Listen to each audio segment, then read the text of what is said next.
Hi friends, मैं हूँ हरीश। तो आज के हैशटैग फार्मा ऑनलाइन लेक्चर की सीरीज का टॉपिक का नाम है silent feature of first, second and third edition of Indian pharmacopoeia, जो कि हमारे हिस्ट्री ऑफ फार्माकोपिया इस चैप्टर का सेकंड पार्ट है। उसकी लिंक आपको डिस्क्रिप्शन में मिल जाएंगे। फर्स्ट पार्ट की वो ज़रूर देखना, उसके बाद इस लेक्चर को ज़रूर देखना, जो कि हमारे फार्मास्यूटिक फर्स्ट का सेकंड चैप्टर भी है। So let's start our topic. जो साइलेंट फीचर बेसिकली क्या होता है उसके बारे में जानेंगे, और आज हम फर्स्ट, सेकंड और थर्ड एडिशन के साइलेंट फीचर के बारे में जानेंगे इंडियन फार्माकोपिया की। तो साइलेंट फीचर बेसिकली क्या होता है कि उसके जो भी उस बुक में है, उस फार्माकोपिया के फर्स्ट एडिशन में, अगर एग्जांपल लेंगे तो फर्स्ट साइलेंट फीचर हम देखेंगे फर्स्ट एडिशन के फार्माकोपिया की।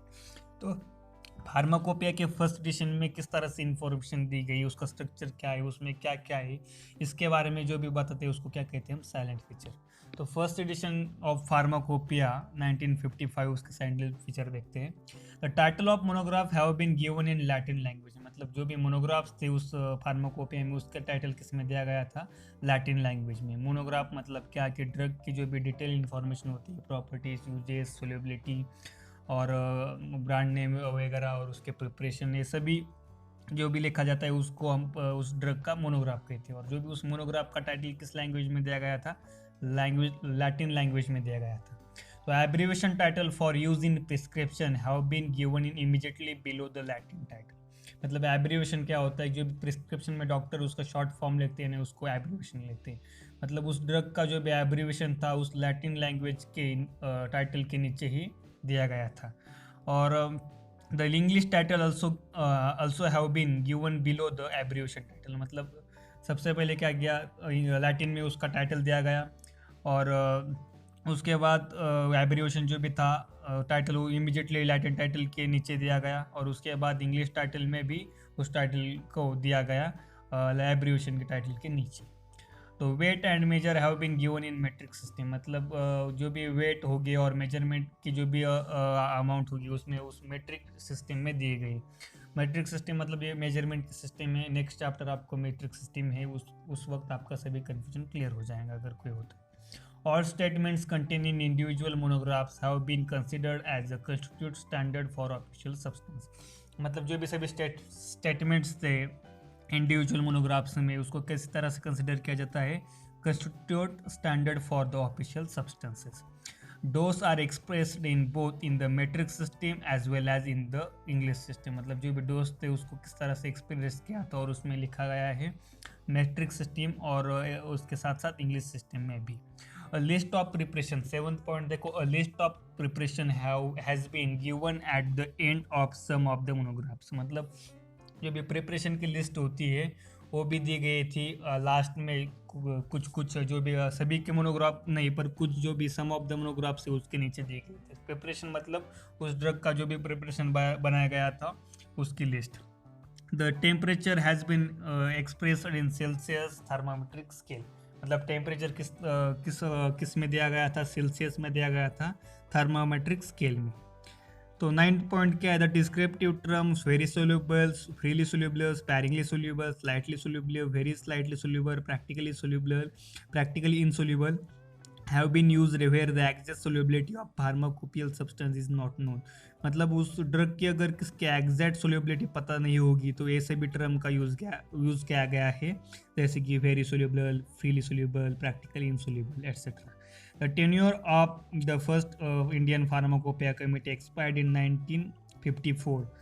मतलब क्या है, जो भी फर्स्ट फार्माकोपिया की कमेटी बनाई गई थी उसका वो एक्सपायर हो गई। मतलब उसका जो भी टाइम पीरियड था वो ख़त्म हो गया 1954 में, फर्स्ट एडिशन बनाने के बाद। मतलब and the committee was reconstituted under the chairmanship of Dr. B.N. Ghosh। The composition of committee entrusted with the completion of second edition of Pharmacopoeia was as follows। मतलब अगर फर्स्ट जो भी हमारी committee उसका जो भी टाइम पीरियड था वो ख़त्म हो गया, तो नेक्स्ट कमेटी मतलब और एक कमेटी रिकन्स्टिट्यूट बनाई गई। किस लिए? Under chairmanship of doctor B.N. Ghosh के चेयरमैनशिप में। किस लिए बनाई गई ये सेकंड कमेटी और बाद में फिर एक बार कमेटी? और इस कमेटी को बनाया गया सेकंड एडिशन ऑफ फार्माकोपिया बनाने के लिए। और कि वो किस तरह की थी उसके बारे में बात करते हैं। The composition of the committee as follow. मतलब उसमें कौन कौन थे? चेयरमैन था, बाद में मेंबर्स थे, 11 मेंबर्स थे उसमें, बाद में सेक्रेटरी था और मेंबर सेक्रेटरी और असिस्टेंट सेक्रेटरी, इस तरह से उसका कंपोजिशन था उस कमेटी का। तो इस तरह से एक शॉर्ट में कमेटी बनाई गई थी। और ओवरऑल ये क्या है, फर्स्ट एडिशन के साइलेंट फीचर है। तो ये भी एक इम्पोर्टेंट है, आपको एग्जाम में बहुत बार पूछा जाता है, सेशनल में भी और फाइनल में भी। तो salient feature of second edition of Indian pharmacopoeia 1966, मतलब जो भी सेकंड एडिशन था 1966 का फार्माकोपिया का, उसका साइलेंट फीचर ये सबसे ज़्यादा इंपॉर्टेंट है, क्योंकि बहुत बार इस पर क्वेश्चन पूछा जाता है। सो इसको अच्छे से करो और फुल कंसंट्रेशन से इस लेक्चर पर ध्यान दो। The title of monograph have been changed from Latin to English, मतलब जैसे कि फर्स्ट एडिशन में टाइटल जो भी दिए गए थे वो लैटिन लैंग्वेज में दिए गए थे मोनोग्राफ्स के। तो इस बार क्या किया कि उन लैटिन लैंग्वेज में जो भी टाइटल थे उनको इंग्लिश में कन्वर्ट कर दिया।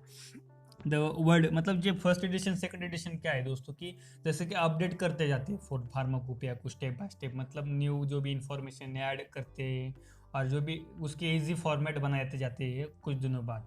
अब देखो कितने साल के बाद हो गया है, ये बनाया गया था 1955 में और फिर से 1966, मतलब 10 साल बाद तो उसको अपडेट करना पड़ेगा है ना, नए नए ड्रग आएंगे, नए नए मेथड्स आएंगे, एडवांस मेथड्स आएंगे, इसलिए उसको अपडेट किया जाता है और उसके नए नए एडिशन बनाए जाते हैं। तो सेकंड जो भी है फार्माकोपिया और उसके साइलेंट फीचर देखेंगे सेकंड एडिशन के। टाइटल को इंग्लिश में कन्वर्ट किया गया। The word of title have been transported to the given the name of the drug first, मतलब जो भी एग्जाम्पल के तौर पर देखो, इंग्लिश इंजेक्शन ऑफ एम्पिस aminophylline has been change to aminophylline injection, मतलब पहले प्रिपरेशन का जो भी नाम दिया जाता था, बाद में अमाइनोफाइलिन, मतलब फिर उसको क्या किया, पहले जो भी ड्रग का नाम ले लिया और बाद में जो भी उसका डोसेस फॉर्म है उस तरह का, मतलब पहले इस तरह से लिखा जाता था फर्स्ट एडिशन में अमाइनोफाइलिन इंजेक्शन ऑफ अमाइनोफाइलिन, और बाद में अब लिखना चालू कर दिया कि अमाइनोफाइलिन इंजेक्शन और कोई और भी ड्रग होगा तो उस तरह का।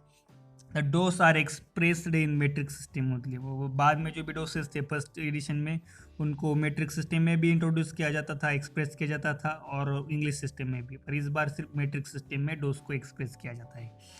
तो solubility is expressed in part of solvent per unit part of solute, मतलब सोल्यूबिलिटी किस तरह से एक्सप्रेस की गई, part of solvent per unit part of solute. The preparation of drug have been given immediately after the monograph on the parent drug.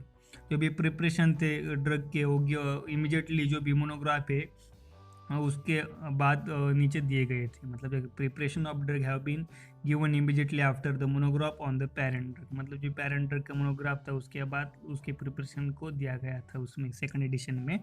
तो fifth, the test of sterility has been modified to provide for the detection of fungi in addition to aerobic and anaerobic bacteria, मतलब जो भी sterility test थी उसको modify कर दिया किस लिए, जैसे कि डिटेक्शन ऑफ फंगी और उसके साथ साथ और एरोबिक एंड एनारोबिक बैक्टीरिया के डिटेक्शन के लिए।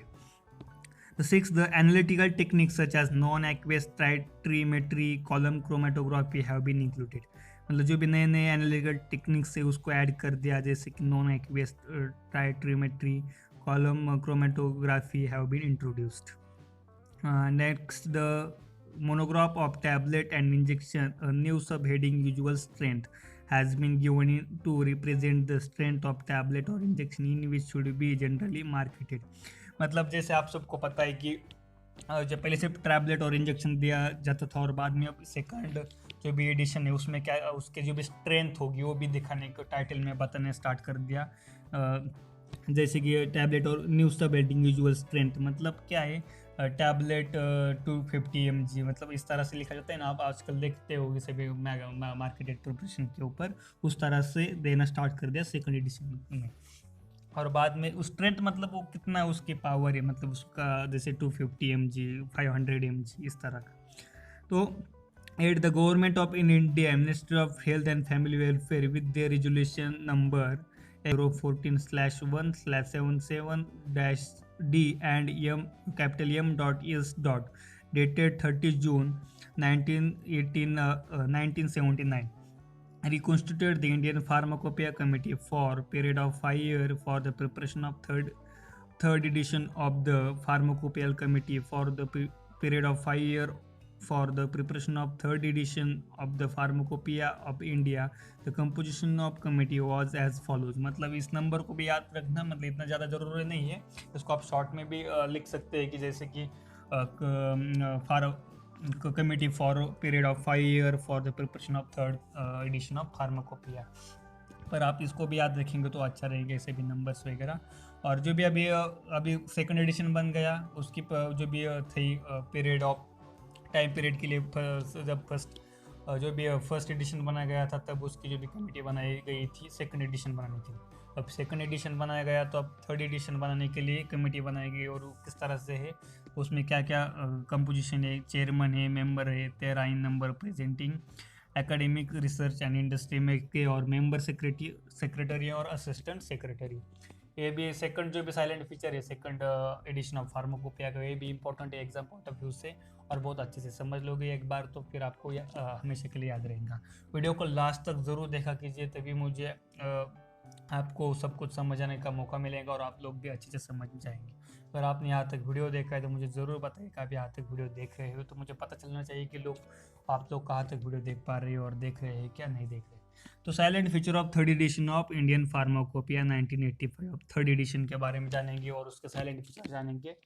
The new analytical technique such as flame photometry, fluorometry, electrophoresis and photometric hemoglobinometry have been introduced as an official method for certain chemical analysis। जो भी थर्ड एडिशन था उसमें क्या क्या नए नए टेक्निक्स, एनालिटिकल टेक्निक्स को ऐड कर दिया, जैसे कि flame photometry, fluorometry, electrophoresis, photometry etcetera. Dissolution test has been introduce in the case of certain tablet, मतलब कुछ टैबलेट है, कुछ सर्टन टैबलेट के लिए डिसोल्यूशन टेस्ट भी उसमें इंट्रोड्यूस कर दी। Disintegration test has been amended by the modifying the design of the apparatus and the method of testing. Disintegration test भी उसमें ऐड कर दी बाद में। Microbial limit test has been prescribe for the certain pharmaceutical aid and oral liquid preparation, मतलब कुछ pharmaceutical aid और oral liquid preparation के लिए माइक्रोबियल लिमिट टेस्ट भी प्रिस्क्राइब की। और बाद में the pyrogen test has been revised to make the less time consuming than the previous method, मतलब पायरोजन टेस्ट भी उसको वाइज कर उसको किस तरह से मेक किया, make the less time consume, मतलब उसको कम टाइम कंज्यूमिंग बनाया गया, जैसे कि उससे पहले ज़्यादा टाइम लगता था इसलिए। The gas liquid chromatography has been recognized as an alternative method for the determination, जैसे कि गैस लिक्विड क्रोमेटोग्राफी को भी यहाँ पर रिकग्नाइज किया गया, alternative method for determination of alcohol concentration in various preparation, मतलब जो भी अल्कोहल कॉन्सेंट्रेशन है उसको डिटरमाइन करने के लिए गैस लिक्विड क्रोमेटोग्राफी को रिकॉग्नाइज किया। The test for determination of viscosity has been modified by the introduction of other method involving the use of Ostwald's viscometer, मतलब जो भी विस्कोसिटी को डिटर्मिनेशन करने के लिए जो भी viscosity determination of viscosity has been modified by the introduction of other method involving the use of Ostwald viscometer, मतलब विस्कोसिटी को डिटरमाइन करने के लिए नए नए मेथड्स को इन्वॉल्व किया गया है, जैसे कि ऑस्टोवेल विस्कोमीटर। और next the new appendix on water for pharmaceutical use being introduced to clarity indicate the different official tender in the respect of purified water for ingestion and the sterility water for ingestion, मतलब new appendix में उसको add कर दिया कि water for pharmaceutical use के लिए, जैसे कि to introduce to clarity indicate the different official standard in respect to purified water for injection and sterility water for injection, ये सब कुछ भी इसमें ऐड कर दिया इस थर्ड एडिशन के work. Some of the drug have been renamed in this edition, example acetyl salicylic acid has been change to aspirin, मतलब कुछ ड्रग के नाम भी उसमें चेंज कर दिए, जैसे कि एसिटाइल सैलिसिलिक एसिड को एस्पिरिन नाम से चेंज कर दिया, और भी कुछ ड्रग थे। The many drug have been omitted from the third edition and many drug have been included in the third edition। Third edition में बहुत सारे ड्रग को निकाल दिया गया और बाद में बहुत सारे ड्रग को ऐड भी कर दिया। Composition of the committee was as follows, जैसे सेकंड एडिशन के वक्त अब थर्ड एडिशन बनाने के लिए कमेटी बनाई गई थी। उस तरह थर्ड एडिशन के बाद नेक्स्ट एडिशन को बनाने के लिए कमेटी बनाई गई, और उसका कंपोजिशन इस तरह से था: chairman, member, 18 member representing the academic research and industry, मतलब एकेडमिक वाले कुछ लोग हो गए इसमें, और रिसर्च वाले कुछ लोग हो गए, और इंडस्ट्री वाले कुछ लोग हो गए, मेंबर सेक्रेटरी और असिस्टेंट सेक्रेटरी हो गए। इस तरह का उसका कंपोजिशन था।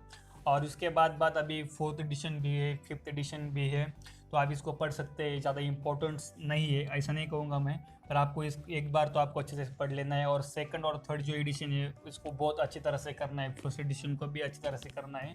इम्पोर्टेंट पार्ट इसलिए मैंने सब कुछ लिया है। और कमेंट करके ज़रूर बताइए कि मुझे यहाँ तक आपने वीडियो देखा है।